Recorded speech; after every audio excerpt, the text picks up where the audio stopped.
Hey guys, with you here. So this is our attempt to make some interesting contents down the line, and previously you have seen a article from this particular series, Negative. We have done like about 3 articles and we did 1 review. So this is our very first video review for the Negative series, and today we're going to talk about the Kodak M35, and you're watching The Adventures of Vesper. Let's begin.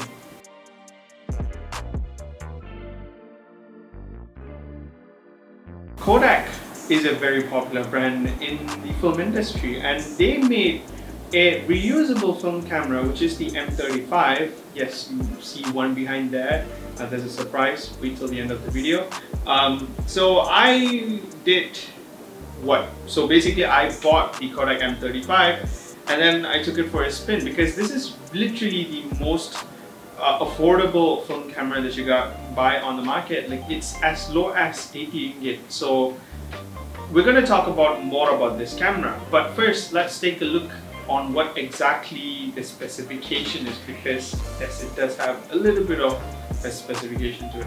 So the first thing is that obviously this is a 35mm camera with the capability of shooting in ISO 200 and 400. Other than that, the lens is a 31mm optic lens with a focal length of f10, and it's just a 1-element lens. It's not a glass, it's just a plastic lens, and it shoots in the shutter speed of 1/120 second. Other than that, you have the rest of it is manual, so putting the film is manual. You need to slot it into this slot so that it winds properly. And then other than that, the manual wind, manual rewind, all the buttons are pretty much manual. And yes, in order to operate the flash, you need a AAA battery. And it's completely made out of plastic because, yeah, so hence one of the reasons why it's pretty affordable. And finally, it weighs in at 100 grams, so you can pretty much bring it anywhere you want. So they also include this really nice lanyard, so you can just connect to it so that you won't drop it or, shoot it with your hands. So that's. Now let's talk about how exactly the experience was. The experience was pretty much as you would get from any point-and-shoot camera, just that this is completely manual. So all you need to do is like make sure to wind it manually and then forward the film to the next slot so that you can take a picture, and everything works manually. So think of it as a disposable camera, but the thing is that you cannot dispose anymore. And Kodak is very popular with the disposable cameras. So you have like the waterproof ones and then the normal ones at ISO 400, if I remember correctly. So it's basically following the same concept of it, but the fact that this one actually has a back you can pop up and put a new roll when you're done with your existing roll or the first roll that you put inside of the camera. Shooting with this was relatively interesting. It was pretty much fun. Just that one note, make sure to be very patient and make sure to be very still, because there were times I tend to shake the camera a little and then the picture would just turn out really bad. But other than that, the camera is capable of taking really good pictures if you allow really like as much as light in it. And I have taken few shots that I personally like from this camera, which you can actually see next. It depends on which kind of film that you use as well, because Kodak films generally like the Gold and the Color Plus Ultra Max, like these 3 films in particular, have a little bit of warmer tone, and it does have really nice grain to it. My personal favorite film is always the Ultra Max 400 because it takes really good picture for what it is. And with that said, we loaded the Fujifilm Superior Premium. Now Fujifilm Superior Premium gives you a little bit of warmer tone, but still it has a very the right way to put it, it has a very nostalgic feeling to it. So the pictures turned out pretty much as what a Superior Premium picture should be.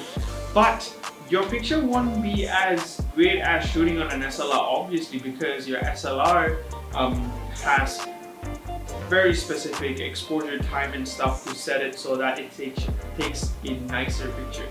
So, which brings to a conclusion. Yeah, that's it. So there's nothing much else to talk about the Kodak M35 because it's a very simple camera. But if you really want to get your picture like shot and be done with it, this camera can actually really take good pictures. There is a 35mm analog photography group on Facebook where someone who actually used the Kodak M35 took amazing pictures, which I was genuinely shocked, like wow, you can actually do that with this M35. So your opportunities to take good picture with this camera is endless, but it all depends entirely on you and how you want to take it.